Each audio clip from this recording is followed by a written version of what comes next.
Welcome to the Jerry Powell Podcast. This is Eric Widera. This is Alex Smith. And Alex, I spy someone in our studio office. We have a guest host with us. This is Josh Biddle, who's one of our palliative care fellows at UCSF, who's graduating shortly. Welcome to being a guest host. Thank you very much. Very excited. Love the podcast and happy to be here. And we have somebody Skyping in. We have a distinguished guest who's Skyping in from Southern California. This will be well known to many of our listeners, maybe all. Ira Byock, who's famous author, physician, advocate for better care. He's a founder and director and CMO of the Institute for Human Caring. And we're going to talk to him today about psychedelics. Nice. Welcome to the Jerry Powell Podcast, Ira. It is a pleasure to be here, gentlemen. Really good to be with you. Thanks. I gotta admit, Ira, I'm your number one fan. I'm such a fan of you that I'm kind of gonna nerd out on this podcast. I gotta say. Thank you very much. It's nice to have. I have a very small fan base, but I'm glad you're one of them. Well, we start every podcast with a song. Do you have a song request for Alex? Absolutely. I would go with White Rabbit by Jefferson Airplane. I don't need to ask why you're choosing that song, but Alex, can you give us a little snippet? Try.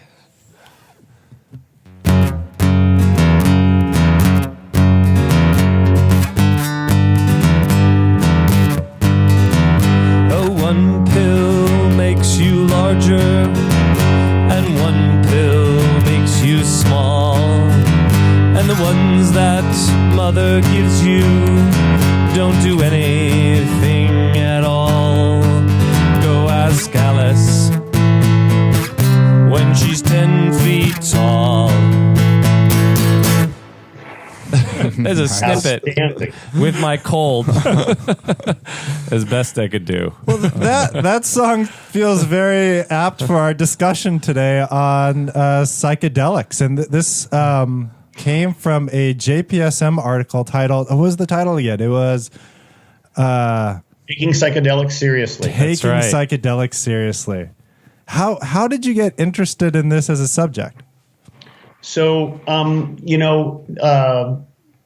a child of the 70s, right? I was a hippie in college and had plenty of experience with the non-prescription use of psychedelics. Some of it in your own town, right? That's right. And part of my association with White Rabbit is it's a very San Francisco song. So it was an obvious choice, by the way. Who's Alice? Alice is Alice in Wonderland. Oh, okay. All right. Okay. I mean, she goes down the rabbit hole, right? And has transformative experience where perspectives change a lot, right? Right. So it's all very, very relevant. That song was about LSD, basically. Mm-hmm. But it was about Alice in Wonderland, of course, as well. Mm-hmm. Anyway,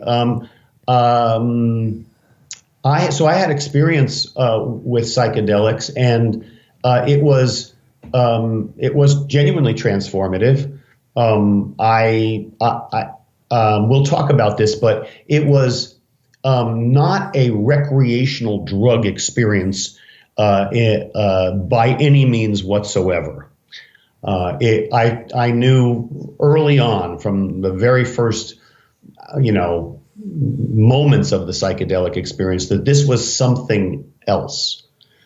And it really, for me, and I think for many of the people who are associated with that whole hippie thing, this was more important and more profound than it appeared to the rest of the public, and probably the way it appears in retrospect. So it was an important experience that I long understood would have potential therapeutic value, as it has for millennia, of course, in indigenous peoples around the world. Various types of psychedelics in various cultures have been have been used for eons. That period of time in my life came and went. Partly because of the insights I had, I ended up in medical school and being very interested in working with seriously ill people, whether it be in emergency medicine or critical care or in what has become the field of palliative medicine. I was very aware of the research in the 1950s and 60s. At the time, if you were interested, you could find articles about this from time to time in the Atlantic or in Harper's or in various other, Look magazine, I think, Look or Life did a big story about it. And so it was really fascinating that there was this psychiatric aspect to it. And it seemed to be au courant among some of the even literati at the time in their therapies. But then, of course, with the melee of the socio-political turmoil of the Vietnam War and Richard Nixon and his Attorney General John Mitchell and all those people, they understood that basically nobody who had a psychedelic experience was signing up to go to Vietnam and fight. Somehow there was some association between resistance and this drug, and they demonized it and they made it a Schedule I drug, and we lost all of that research. Let me say one other editorial comment, and having had that perspective for years, I've been following the research as it has trickled out from some really intrepid researchers with a lot of tenacity and persistence that were able to get approval, and some overseas research. I've been struck by how that work, published work in some mainstream journals, involving seriously ill and dying people with some frequency, totally was absent from the literature of our field, was never cited. It was as if it never existed, which always seemed really odd to me.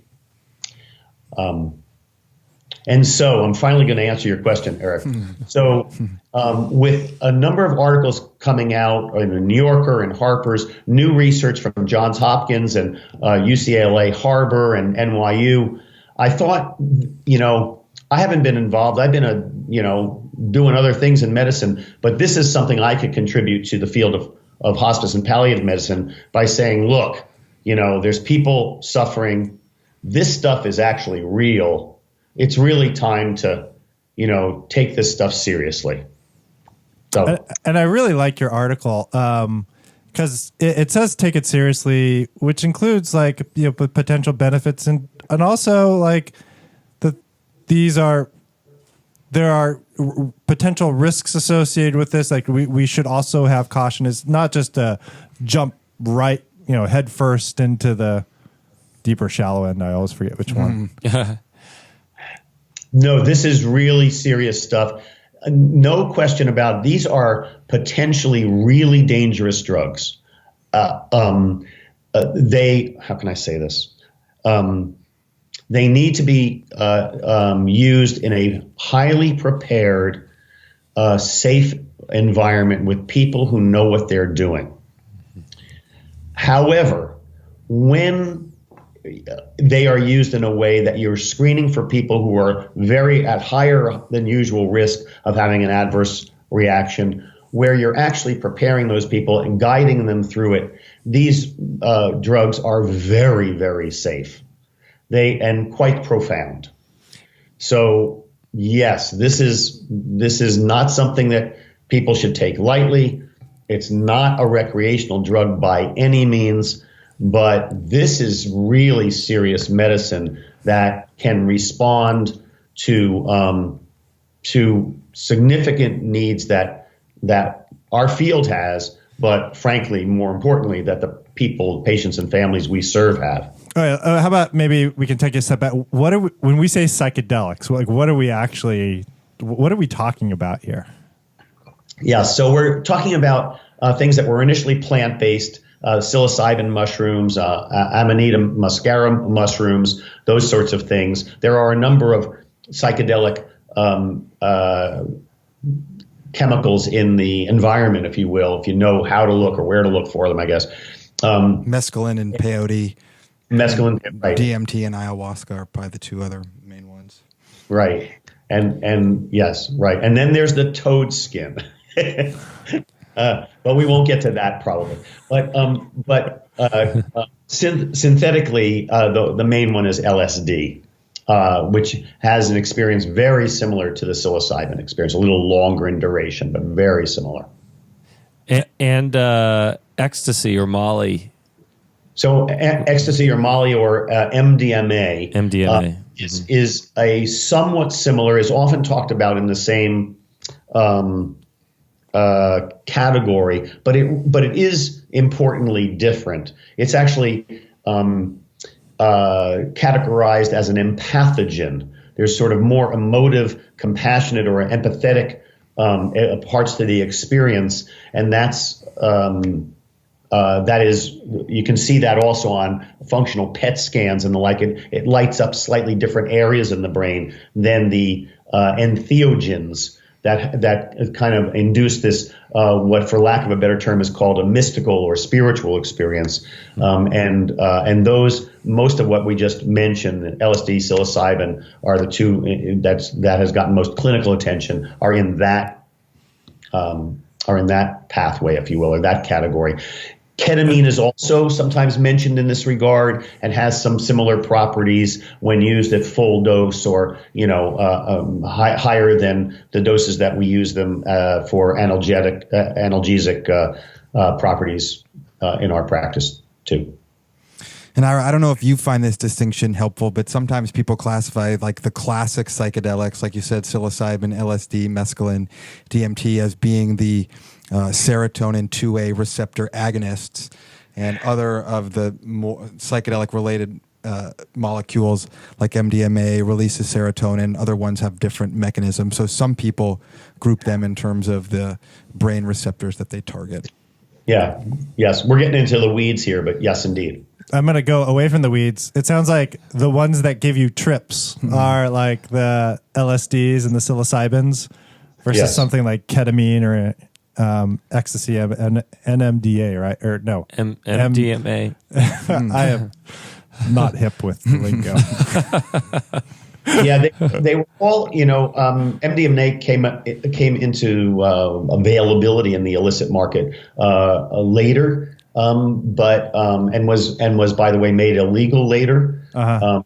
But it was different. Some of this stuff, including ketamine, was actually available during the heyday of all of that stuff happening. A lot of it in your city, right? A lot in this city. And the one which one, like when we look at the research base around this, like what are people advocating for? Are they advocating all of these or psilocybin what we're advocating for, just to be clear, is further research and the careful, supervised, screened, and prepared use of these agents. I'm very strict usually. Probably haven't done it this afternoon, but to use the term psychedelic assisted therapies. These days, to get to your question, psilocybin is being used most consistently. There are MDMA studies as well for PTSD, particularly severe anxiety, some other things. Autism even is being explored in, but for the patients dealing with the things that we're interested in, depression, severe anxiety, demoralization syndrome, things associated with, facing the fact that your life is threatened. Usually it's psilocybin. It previously in the 1970s was mostly LSD. Mm-hmm. And these medications are proposed as second or third line treatments after usual first or second line treatments have failed. Is that right, or are they farther up? In terms, what I'm saying is, you might try methylphenidate first, psychotherapy, or counseling, and then if there's still an issue, then consider moving to psychedelics. Yes, I think.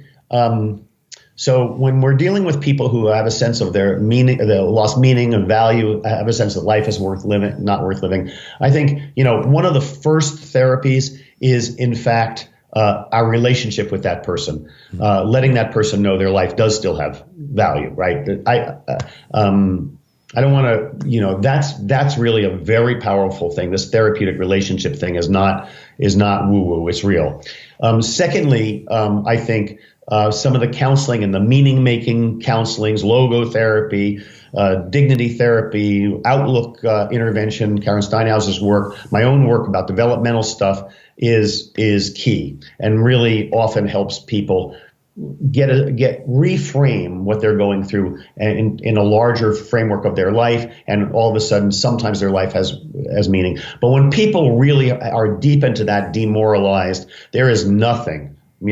Things are over. I'd be better off dead.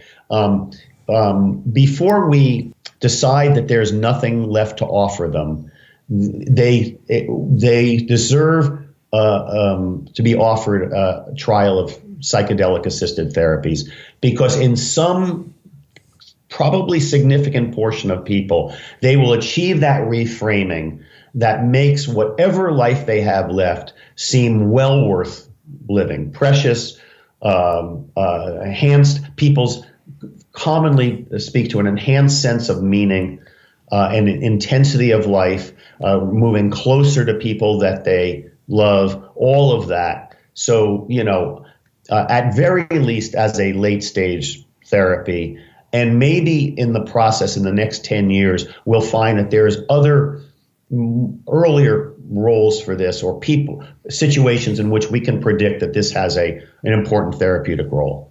And this could be achieved potentially with 1 6 or 8 hour supervised session. I know that sounds too good to be true, but that frankly is the case. Yes. Well, that way I gotta say, it does sound a little like, I feel like in palliative care, like we kind of jump on bandwagons quickly. Like we jumped on like lidocaine. Oh my God, lidocaine. You don't hear much about lidocaine anymore. Ketamine. Ketamine's a great wonder drug. It's a miracle drug. It'll cure depression. And you like get the ketamine studies. Like I know it just got FDA approved, that the S enantiomer of ketamine. Right. But if you look at the studies, like it's great to have it in your back pocket in a very specific populations, but it's no wonder drug. And it does make me wonder about, okay, now we're jumping on a new miracle wonder drug. I know you're not saying that. I'm not saying that at all. You're absolutely right. I think that paper that we're talking about opens by saying, please be cautious because these are highly vulnerable people. Yeah. And, while certainly it would be great to have the another tool in our pocket, like having that pause that we do need, further study and research before we jump into this, I feel like is really important. I think that was again, great part of your paper. With that said, you also said, like, for these people who are really in this demoralized state, do you think that there's a current role for providers to use this medicine, or are you saying that, let's get some further research first? So I would be saying let's get some further research first, but I want to be utterly honest here. First, I'm a fierce advocate for patients. Yeah. So but I also respect professional boundaries.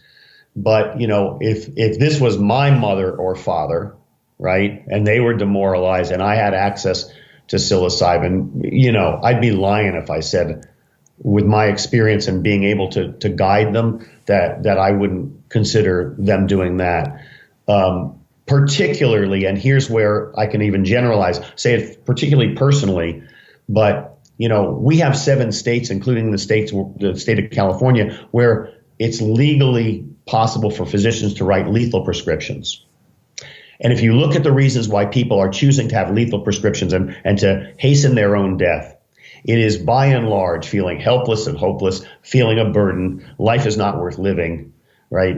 This is exactly the sorts of experiences that these drugs have shown in pretty well done studies that they can change dramatically. Well, let me challenge you on that a little bit, Ira, because I think the studies primarily looked at treatment of anxiety or depression. Depression, number one, anxiety, maybe number two, as opposed to loss of sense of control, which is the number one reason that people often give for participating in physician aid in dying.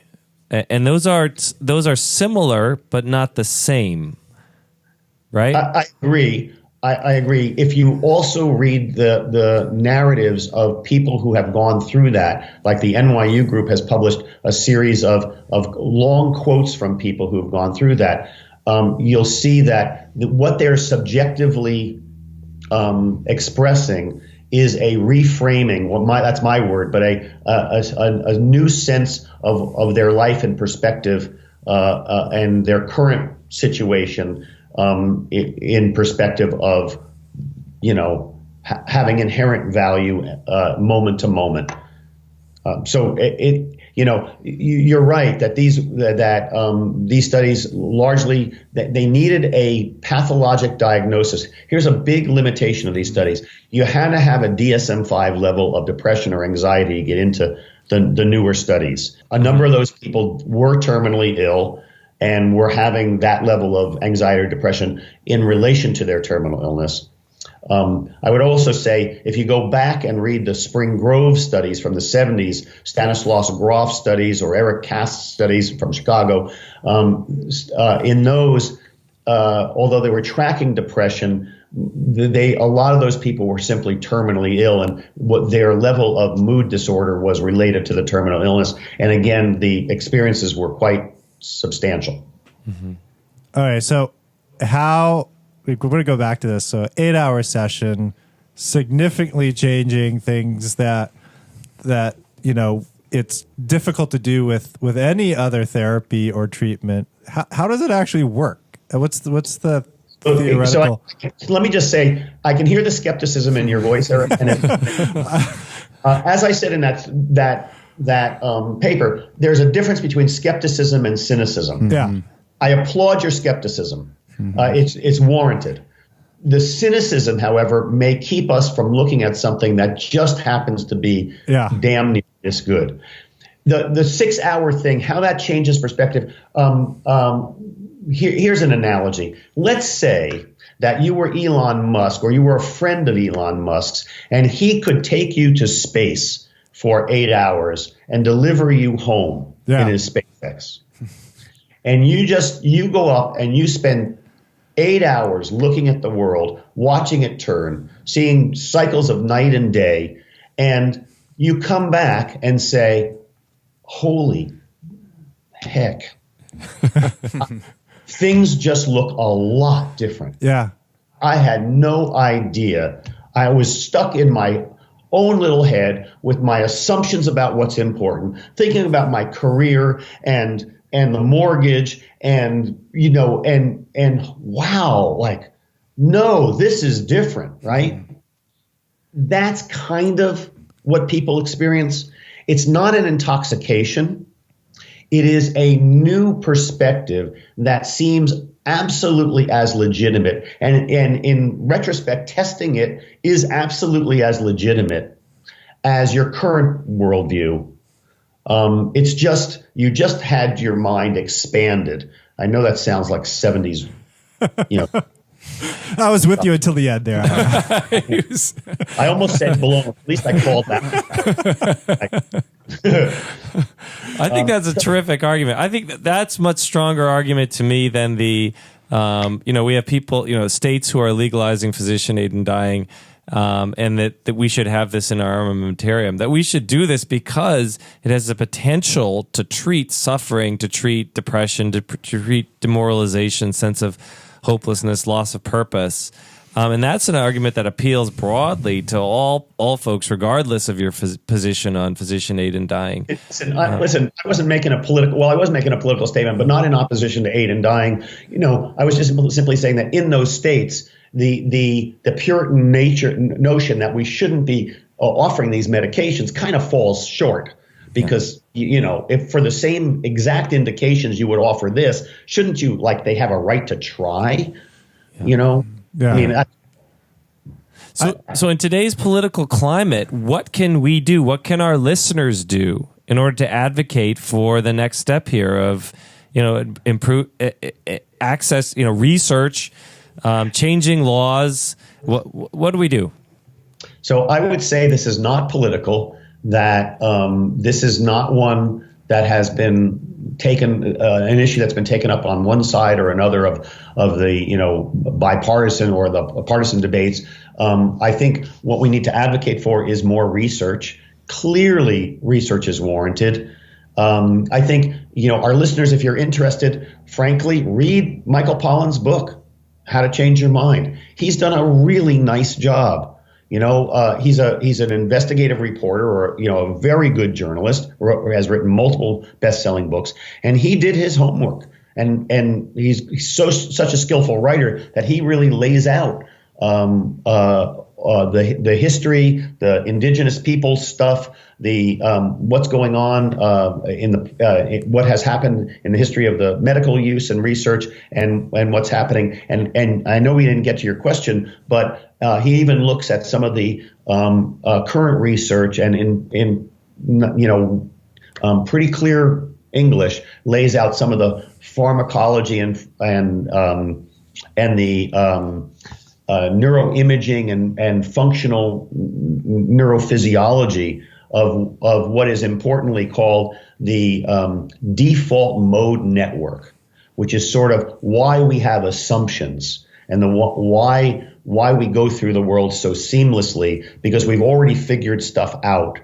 And that default mode network is actually an association of different neuro centers in the brain that kind of get relaxed on these medications for 6 or 8 hours. And so you're figuring things out again. In a sense, the experience is you're testing all those assumptions, kind of that all of a sudden I'm in space perspective, and wow, things all of a sudden look differently. I'm not sure I think the same way. So I was actually listening to Michael Pollan. There's a, not good of a podcast as Jerry Pal, but I heard some other people may have heard of Fresh Air. I heard of that one. Yeah, he was on Fresh Air. He must have not heard about our podcast. Yeah, right. I don't know why we didn't have him.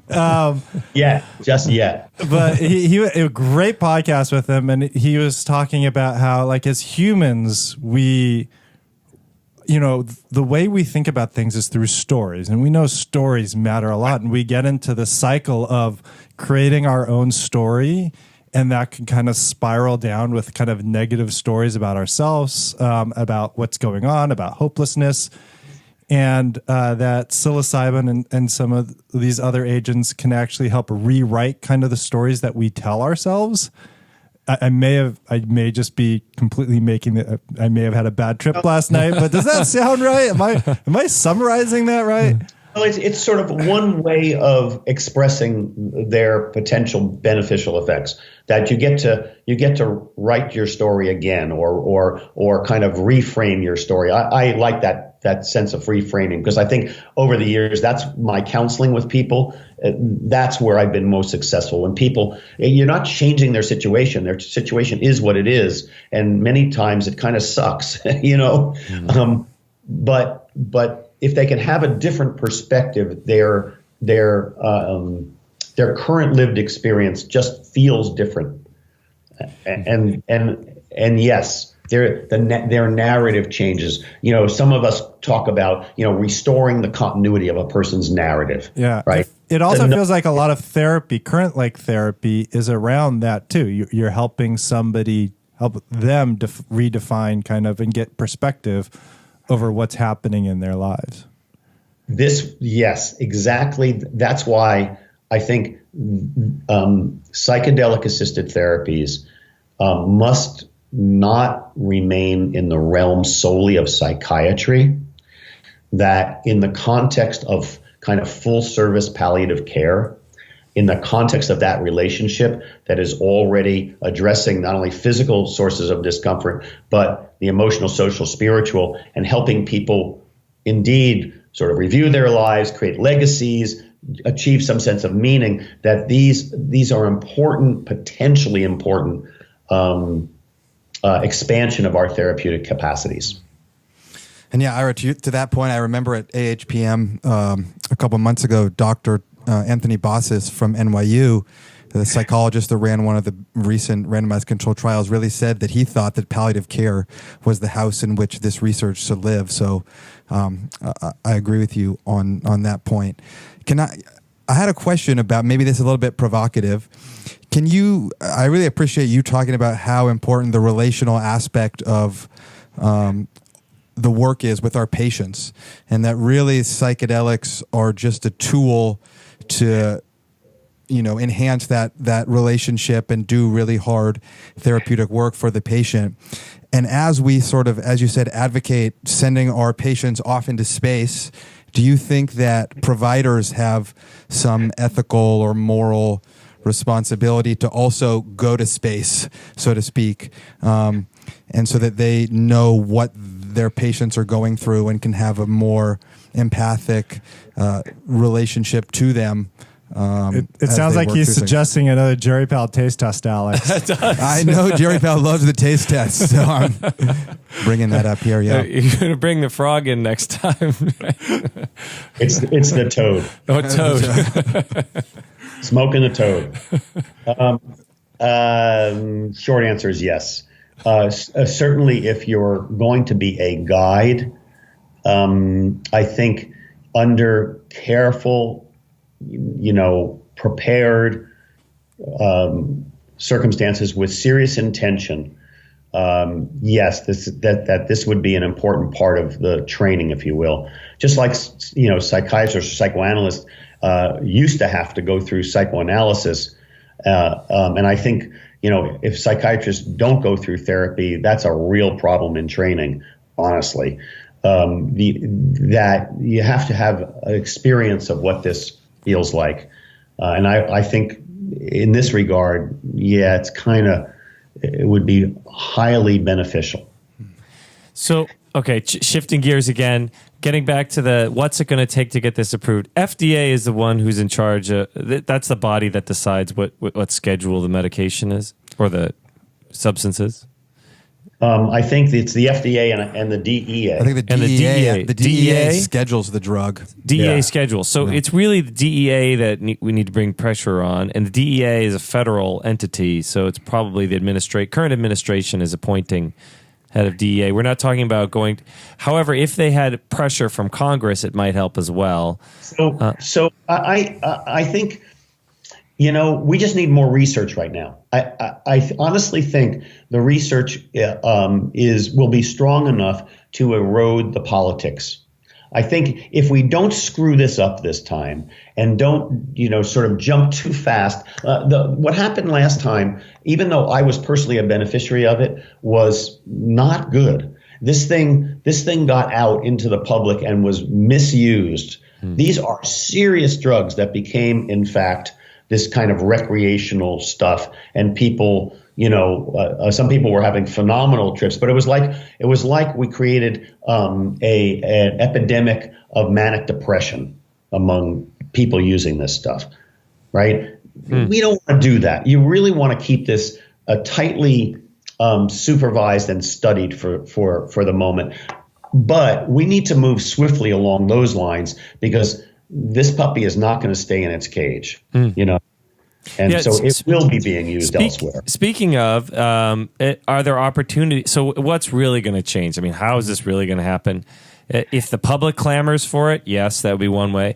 If there are drug companies, pharmaceutical manufacturers who stand to make a big profit from it, then maybe. That's how ketamine got FDA approved. Right. That's a ketamine that's $1,000 a pop. I think this one, I worry about the absolute inverse of this one, because one treatment or maybe once a year treatment of with psilocybin for somebody with treatment-resistant depression might alleviate their need for daily medications. What's the business case for that? Right. So there may be more pushback. We've never asked our guests before, but Eric and I were talking about how we should do this. Do you have any conflicts of interest with regard to these medications? Are you part of big psilocybin? Yeah, no, I'm part of Big Mushroom. Didn't Colorado just like? I thought they also. Denver decriminalized possession use of psilocybin, and it looks like the state of Oregon may do so. They're going to qualify a citizen initiative. I think the city of Oakland is voting on it this week. City of Oakland, right. And so, I mean, that raises the question that really we all have to ask: is this a great country or what? So, if you had to think of the next trial that you would like to see happen, what would that be? So in full disclosure, and I don't want to talk about this in too much detail, but some of the aforementioned researchers and I are actually actively designing and interesting some academic centers on a multi-site trial, randomized controlled trial of full dose palliative care, outpatient palliative care, where people, over a few weeks at least, right? Maybe 5 sessions. Couldn't be standard everything, but including some supportive counseling around life completion, legacy work, etc., and full service palliative care with an interposed psilocybin assisted session. And that's like an 8-hour session led by, they usually led by 2 therapists. Is that what I heard? You probably think about 6 to 8, led by, 2 therapists, and these would be now not from the psychiatric community, but from the palliative care team. We would be training up people to sit with the patients, and then we wouldn't require entry criteria of having serious, DSM-5 level depression, anxiety, demoralization. Basically, what we want to ask is, isn't dying enough? Mm-hmm. Yeah. Mm-hmm. Does the control group also get to hang out with those people for 6 to 8 hours? No. We're saying I want to keep this clean. At the moment, the design is with and without. Yeah. We track people with standard quality of life, depression scales, anxiety scales, demoralization scales, spiritual scales, and play this out. And I think that's the study that needs to be done. Frankly, I've long thought that, and some of our thought leaders in our field, I think, thankfully agree with me. But to date, as hopeful and exciting as the studies have been, they have been based in psychiatry with significant definable psychiatric pathology. I hate that term, but there it is. Can I ask one other question? It may seem like a stupid. How hard is it to actually get psilocybin for a research study? Is this a huge uphill battle to try to do this study, or is there a mechanism? Well, we have to get FDA approval, but it's turning out the FDA has shown itself to be willing to do what's needed. And I think some of what we've talked about in the perspective of we don't have a lot else to offer. Yeah. The serotonin, selective serotonin reuptake inhibitors, the methylphenidates, they're good and take a long, the SSRIs take a long time, and you have to recycle them, and blah, blah, blah. And I do think, there's a general impression that there's a backdrop of allowing people to end their lives. Yeah. There's a recent article on esketamine from the FDA published in the New England Journal kind of said the same thing. There's not many great alternatives for these treatment-resistant depressive patients. And that's part of the reason they approved that drug, because there's really not much out there. And I think you could probably make the same case here with psilocybin, depending on what the research shows. So I don't know anything about the DEA, but I think the FDA is listening to reason. And the other thing that we should mention, just for the listeners, is we haven't mentioned the right to try laws in 37 or 38 states, the expanded access provisions, and what is called compassionate use provisions of the FDA, where people can get access to pre-approved or unapproved medications sometimes if there's nothing left within the approval line, to offer them, and they're facing the end of their lives. Well, I think our patients kind of fit in that category. And so there's that has kind of softened the regulatory environment to a certain extent. That's a compelling argument. Yeah. Well, Ira, is there anything else you'd like to talk to? I think we took a lot of your time. I learned a ton here. Any other thoughts before we go on to the last piece of White Rabbit? Well, either White Rabbit or, the Grateful Dead, maybe. I'm seeing Dead and Company at the Hollywood Bowl in a week. Oh, nice. We are about 80 podcasts in, and no one has requested the Grateful Dead. Wow. And I've suggested it to several people, but still no one has requested the Grateful Dead. But I'm not quite prepared to do the Grateful Dead right now, so maybe we'll have a little more White Rabbit. There's some soulful stuff there that would fit, but you can have me back, please, and I'll request the Dead. Great. Thank you so much, Ira. This is wonderful. Alex, do you want to see a little bit more, a snippet? A little bit more.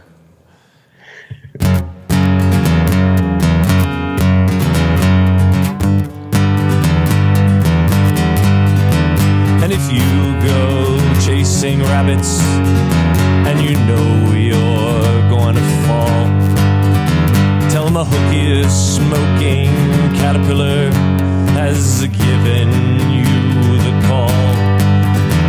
Go ask Alice when she's just small. Something like that. Nice. Well, Ira, a very big thank you for joining us. Josh, also a very big thank you. And to all of our listeners, thank you for joining us. And we'll see you next week. Go ahead, Ira. I said this was really fun. This was fun. I had a good trip. Yeah, that's right. What a long, strange trip it's been. Thank you. All right. Bye, folks.